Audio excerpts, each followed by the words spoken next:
everyone, today I want to talk about the number one reason I don't have children.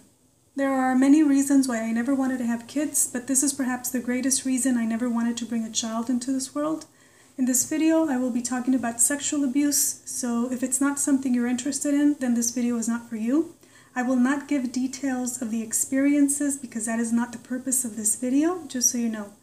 I will be talking from my own personal experience. This is just my opinion, and I'm not saying that what I feel is what everyone else feels or should feel also.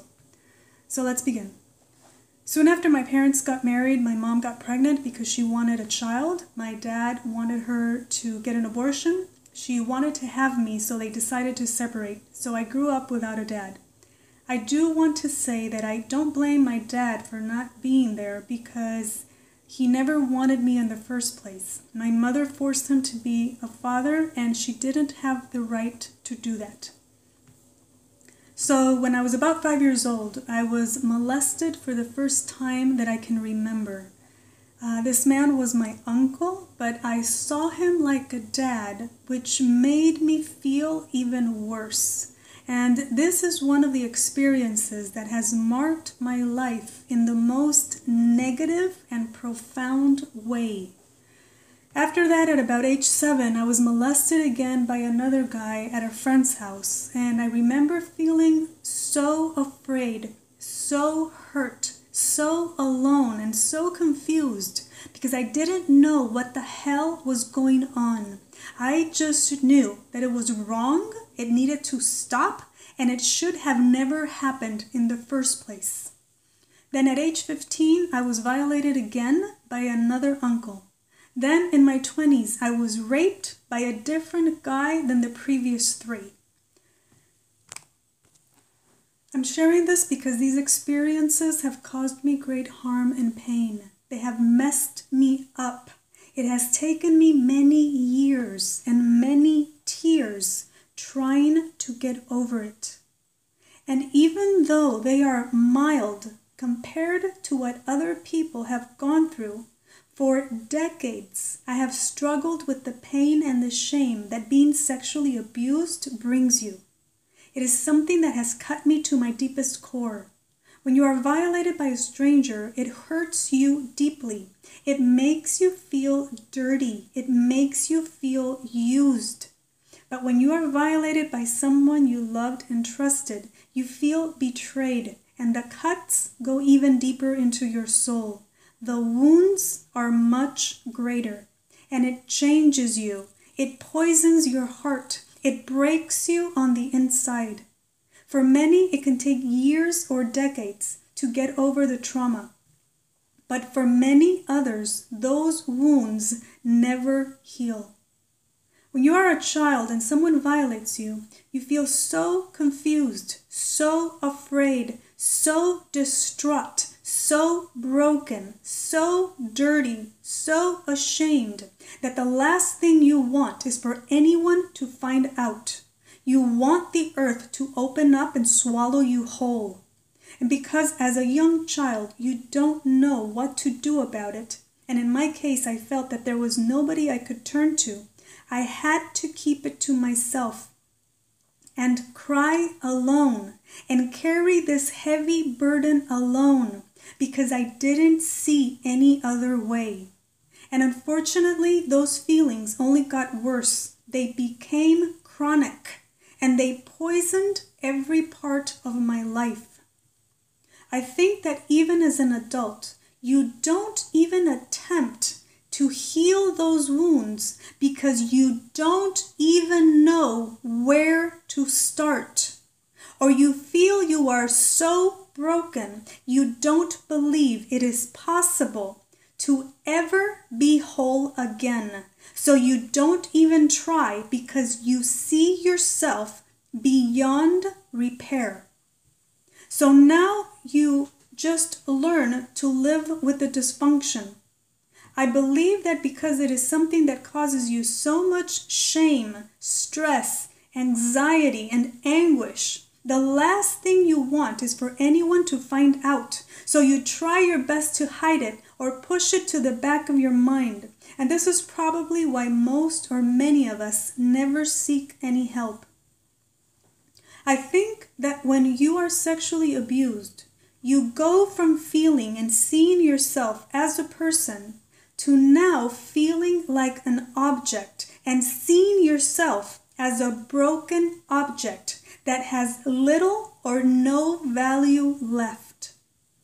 I think that the greatest gift you can give someone is the gift of yourself, of your body.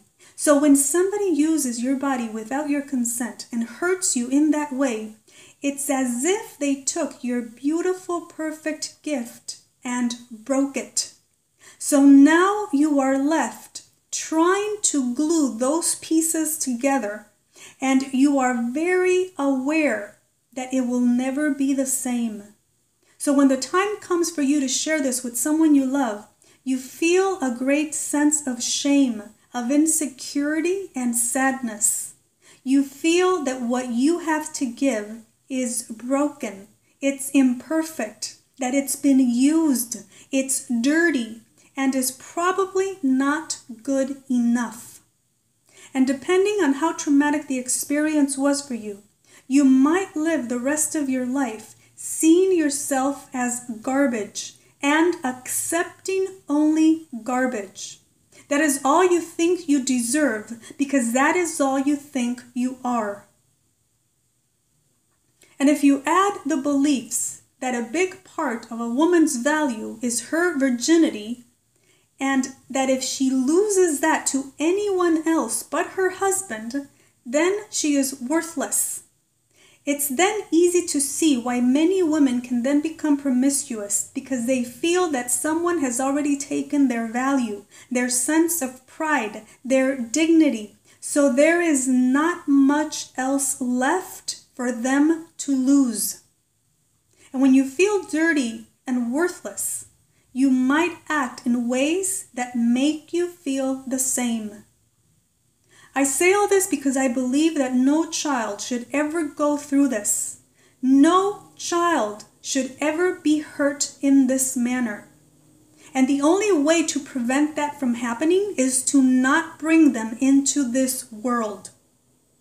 Some statistics say that 1 in 5 girls and 1 in 20 boys is a victim of sexual abuse.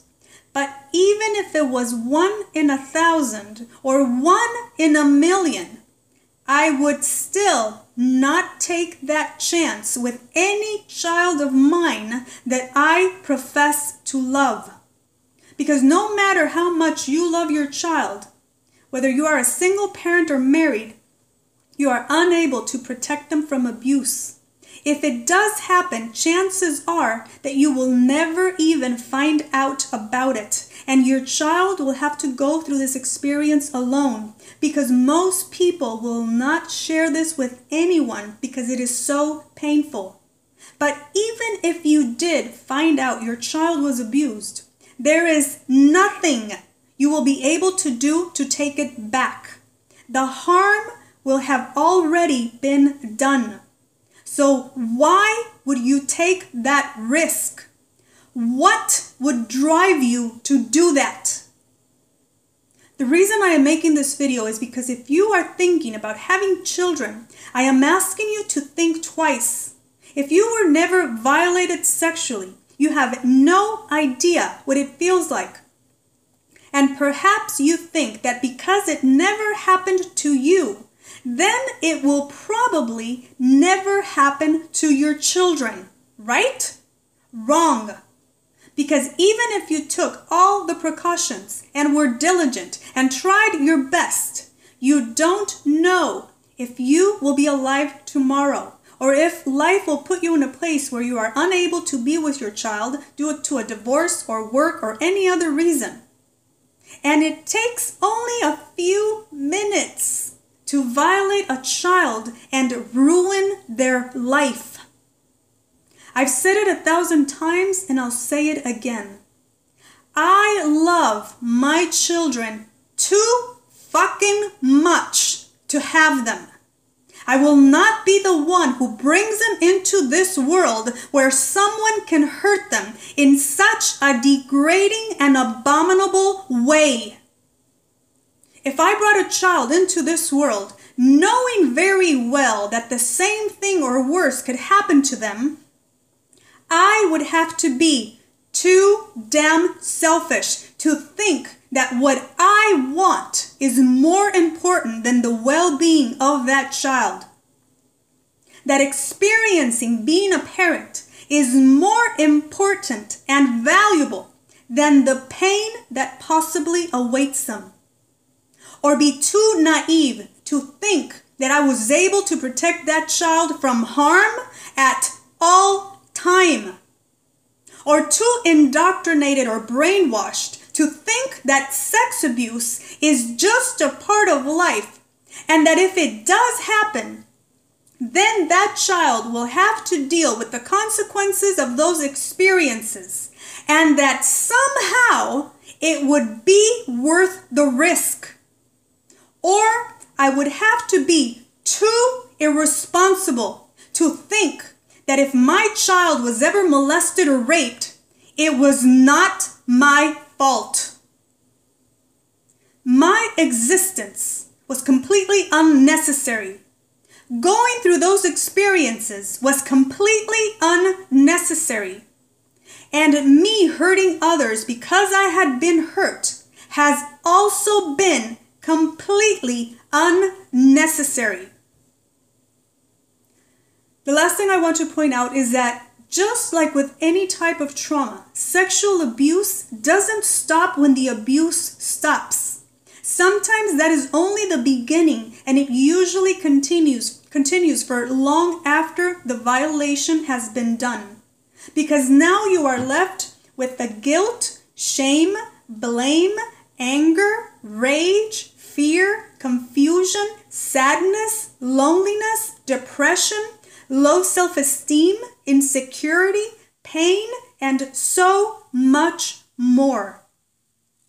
And it starts affecting your life in different ways. Perhaps through weight gain or eating disorders, drug abuse, alcohol, compulsive behavior, anxiety, unhealthy relationships, intimacy and trust issues, chronic depression, self-harm, suicidal thoughts. Or you might become a child molester yourself. I think that many women especially can either become promiscuous and/or they will partially or completely shut down sexually, which will only bring more physical, psychological, emotional, and/or relationship problems later on. I would say that for many women, their sex life becomes very dysfunctional. Because on one hand, you are trying to enjoy something that is meant to be pleasurable and beautiful. But being intimate with someone can trigger memories that will bring out feelings of insecurity, anger, rage, etc.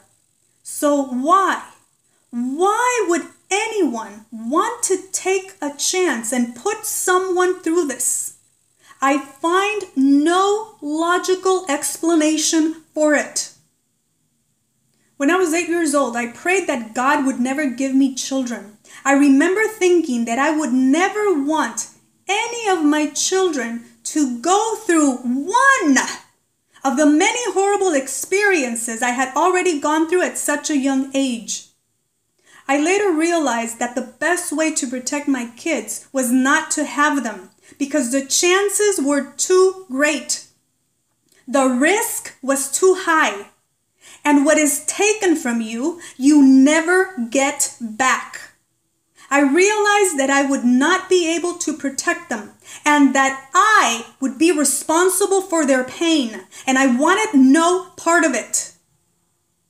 The only good thing that came out of all of this is that it made me not want to have children. If I would have had a beautiful childhood, I would probably have thought that having kids is normal and necessary. And I would not have questioned this social programming. I often say that people or your parents will screw you up for free, and then you might have to spend thousands of dollars in therapy to overcome the frickin' trauma, when all of this could have been very easily avoided. It would have been better if I never was born, because it wasn't worth it. Not for 1 minute. Perhaps there are people that have gone through sexual abuse that don't agree with what I said, and that's okay. I'm not trying to say that what I think or feel is what everyone else does or should. I am only sharing my experience with the intention of making someone consider what I said before bringing another possible victim into this world. That is it for today. Thank you for listening. Talk to you soon. Bye.